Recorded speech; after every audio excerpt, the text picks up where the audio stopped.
अगर इतना काम किया तो घड़े बांटने की जरूरत क्या? इतना बड़ा इतना इतना अगर काम किया तो पैसे बांटने की जरूरत क्या?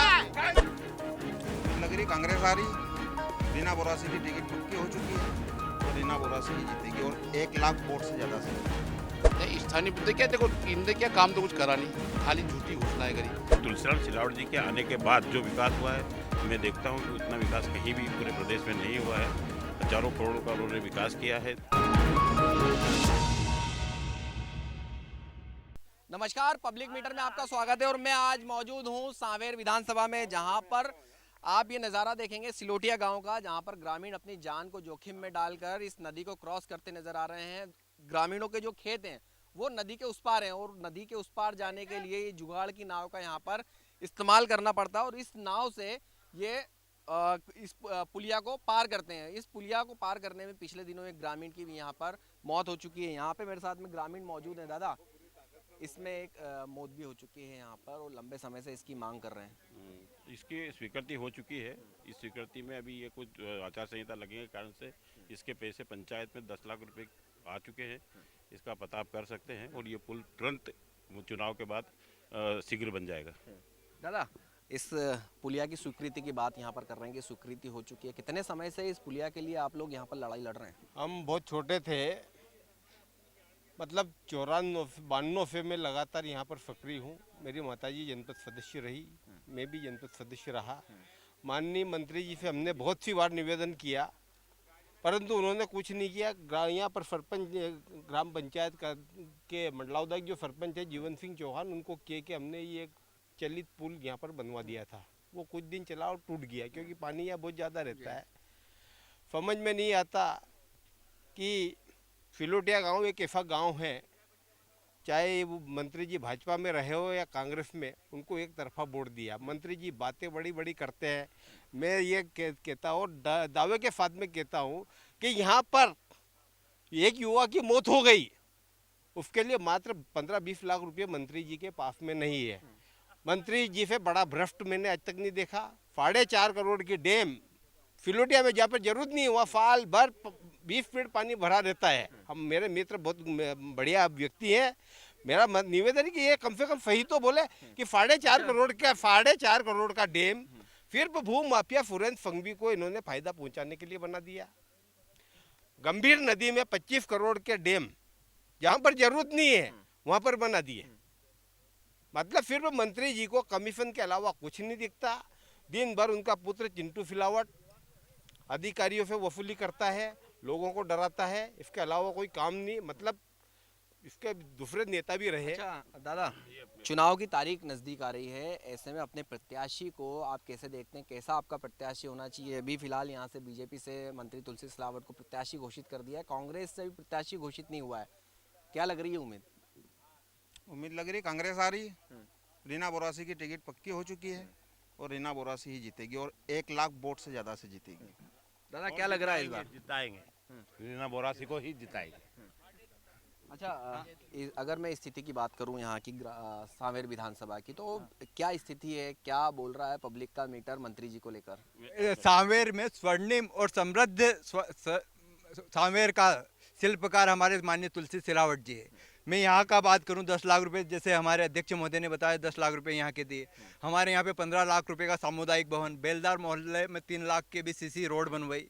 ये सब विकास किया है माननीय तुलसीराम जी सिलावट ने। ये जो जिस रोड से चल के आए आप, ये भी बीजेपी की सरकार ने ही किया।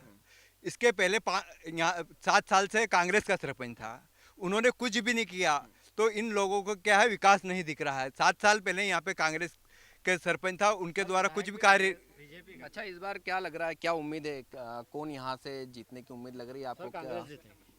रीना बोरासी कांग्रेस की उम्मीद है पूरा। यार देख लो, सिर्फ 2 आदमी है। अच्छा, कांग्रेस लंबे समय से यहाँ पर अगर मैं बात करूँ तो कांग्रेस के यहाँ पर रहे हैं, लेकिन आज भी स्थिति जो है वो सड़कों की देख लें, अगर इस ब्रिज की स्थिति देख लें, चाहती तो कांग्रेस के समय में भी बन सकती थी, लेकिन क्यों नहीं बन पाई? हमारे पास सरकार भी कांग्रेस की थी, विधायक भी कांग्रेस का था, पर 35 करोड़ में इधर से उधर गुलाट हो गई तो सर हमारा विकास रह गया। पहले तो बीजेपी की सरकार थी, फिर भी नहीं हुआ सर। क्यों नहीं हुआ? तो फिर अब इसका बीजेपी की सरकार नहीं। पर इसके पहले दिग्विजय सिंह यहाँ के मुख्यमंत्री रहे हैं 2003 की अगर बात करूं तो 2003 में ये जो ब्रिज की जो मांग है 1984 से, जैसा बताया है कि 1984 से इस ब्रिज की मांग कर रहे हैं। 2003 की अगर मैं बात करूं तो यहाँ से दिग्विजय सिंह मुख्यमंत्री थे, उस समय में काम क्यों नहीं हुआ? सर मांग ही नहीं की, किसी ने भी नहीं की। उधर रास्ता था, अब देखो मांग, अब यार डैम बना, नर्मदा का पानी छूटा, जिसके बाद यहाँ जरूरत पड़ी पुल की, जब से बीजेपी की सरकार। और क्या कुछ मुद्दे हैं सांवेर के अंदर जो लग रहा है कि आप युवा हैं, यहाँ पर होना चाहिए थे, या फिर आपके पास प्रत्याशी आएगा तो आप उसकी मांग करेंगे? सर सबसे बड़ी बात तो है कि मुद्दे आपके सामने है ना। मुद्दे है कि जो ज़मीनी स्तर की स्थिति है ना, वो सिर्फ हमारे यहाँ के जो माननीय मंत्री जी हैं और विधायक है वर्तमान में, तो उनका सिर्फ एक ही ये है कि बस कंधे पे हाथ धर दिया ठीक है, कान में बात बोल के चले गए, और इसके अलावा उनके पास में कोई दूसरा विषय नहीं है ना। मैं 12 साल का था जब से मैं उनको जानता हूँ।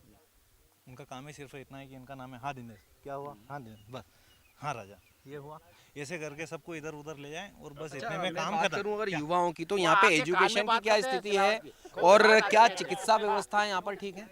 सर चिकित्सा व्यवस्था यहाँ से जैसे कोई भी आप गांव देख लो है ना, सिर्फ सांवेर में उन्होंने हॉस्पिटल दिया 50-55 बेड का दिया, बाकी डकाचिया में, इतना बड़ा गांव है डकाचिया, आप जहाँ से निकल के आए। मैं सामुदायिक स्वास्थ्य केंद्र कुछ है? सामुदायिक स्वास्थ्य केंद्र तो यहाँ है, मतलब स्थिति तो है, पर यही है कि यहाँ से 20 किलोमीटर दूर शहर में जाना पड़ता है इलाज करवाने के लिए। बाकी गाँव में जैसे आपको ये सिर दर्द वगैरह इनका सिर्फ इलाज होता है, बाकी कुछ भी जैसे हो जाए तो आपको सिर्फ शहर जाना पड़े, इसके अलावा कोई यहाँ पे स्वास्थ्य केंद्र, सर स्वास्थ्य केंद्र है, ये झूठ बोलो, डकाचा में बहुत समय से स्वास्थ्य केंद्र है और 50 बिस्तर का स्वास्थ्य केंद्र डकाचा में वापस है। इसके अलावा सिपरा में प्रसूत डिलीवरी वगैरह सब होती, सिपरा स्वास्थ्य केंद्र, वहाँ पे डिलीवरी वगैरह सब होती। और 18 साल पहले यहाँ मिस्टर भंडारधार का राज था, उन्होंने भंडारधार किया तो 18 साल को मैनेज करने में लग गए। यहाँ पे ये दिग्विजय सिंह की सरकार थी, किसानों से पूछ लीजिए, लाइट ही नहीं थी। जब दिग्विजय सिंह मुख्यमंत्री थे, सुनो साहब, जब दिग्विजय सिंह मुख्यमंत्री थे, जब मध्य प्रदेश और छत्तीसगढ़ दोनों राज्य एक थे, ठीक है, जब उस समय पे न फॉर्च्यूनर थी न इनोवा थी, कुछ भी नहीं था, एक जीप थी, ठीक है, तो जीप से दोनों राज्यों की यात्रा करते थे। और अब तो जैसे रोड बना दी, उस समय पे रोड भी नहीं थी तो कितना समय लगता था, फिर भी उन्होंने जैसे सिंगाजी बांध परियोजना, पूरे प्रदेश को उन्होंने लाइट अवेलेबल करवाई। दोनों राज्यों एक राज्य थे, तो मतलब आजकल व्यक्ति से 2 घर नहीं चलते हैं, वो 2 राज्य चला रहे थे, तो क्या स्थिति थी उस समय उस राज्य को, मतलब उन्होंने इतना अच्छा कंडीशन में किया, इतने बड़े बड़े ब्रिज आए कि सेंट्रल ने मदद की, मतलब क्या स्वास्थ्य किया है ना, छत्तीसगढ़ को भी डेवलप किया, मध्य प्रदेश को भी किया, तो मध्य प्रदेश आपने दादा अगर मैं बात करूं यहाँ पर स्थानीय मुद्दों की, तो स्थानीय मुद्दे और कौन से जिनको लेकर आप अपना प्रत्याशी चुनने वाले हैं? देखिए, मैं शिप्रा ब्लॉक का अध्यक्ष हूँ, मेरा नाम दिनेश पटेल है। यहाँ पे क्या है, जैसे मैं भी मंत्री जी के साथ बहुत रहा हूँ, मैं शुरू उनके साथ में था, जब उनने पाला बदला, जब हम नहीं गए उनके साथ, बहुत कोशिश की, हम नहीं गए, हम कांग्रेस के साथ में रहे। ये झूठी अफवाह फैलाते हैं, झूठ बोलते हैं, और इतनी घोषणा, झूठ के अलावा कोई रास्ता नहीं, इनका झूठ का एक क्या मालूम मंत्र है उनके पास। इस बार अगर मैं बात करूं तो किन मुद्दों को देखते हुए अपना प्रत्याशी आप चुनने वाले हैं? क्या कुछ वो स्थानीय मुद्दे हैं यहाँ के? नहीं, स्थानीय मुद्दे क्या, देखो इनने क्या काम तो कुछ करा नहीं, खाली झूठी घोषणाएं करी। अभी आप देख लो, बाईपास से एक पानो रोड है, उसको 1 साल भर हो गया खुद ही होगा, ये बन जाएगी, नारियल फोड़ देते हैं, नारियल तो हाथ में रखते वो क्या, अभी जैसे भोंडवास वाली रोड खोद दी, वो उसकी एक हमारी कदवाली से पलाशिया रोड है, उसका भी भूमि पूजन कर रहा है, बस वो जेसीबी चलवा दी, रोड खुदवा दी, और रास्ता खराब कर दिया उन्होंने। तो आपको वोट तुलसी सिलावट जी को देना है, अगर उन्होंने काम किया तो ये कसम खिलवाने की जरूरत क्यों पड़ रही है? ये बिल्कुल निराधार है आरोप उनके ऊपर, और अभी जो भी हमारे साथी लोगों ने जिस तरह से उनके ऊपर आरोप लगाए हैं भ्रष्टाचार, इन्हीं के साथ रहकर, इनके साथ ये कह रहे हैं कि हमने उनके साथ रहकर हमने ये किया वो किया, तो उस समय इनको ये समझ में नहीं आएगी, ये अच्छे नहीं है। वो लगातार भारतीय जनता पार्टी में आकर जो उन्होंने विकास किए हैं, मैं देखता हूँ कि आज तक पूरे मध्य प्रदेश में कहीं भी जो सांवेर विधानसभा में विकास हुए हैं, और तुलसीराम सिलावट जी के आने के बाद जो विकास हुआ है, मैं देखता हूं कि उतना विकास कहीं भी पूरे प्रदेश में नहीं हुआ है। हजारों करोड़ का उन्होंने विकास किया है, हमारे राजेश सोनकर जी से उस समय भी विकास हुआ है। सांवेर विधानसभा पूरी तरह से रोडों की जाल बीत चुकी है, हॉस्पिटल, कॉलेज, ये सब तरह के बहुत काम हुए हैं। अगर इतना काम किया तो खड़े बांटने की जरूरत क्या? इतना बड़ा इतना इतना अगर काम किया तो पैसे बांटने की जरूरत क्या? ये नेता की बांटने की जरूरत क्या, कर्ज बांटने की जरूरत क्या, ये क्या कौन सा रोजगार है बताओ मेरे को, कौन सी ये तो क्या इनके आरोप निराधार है।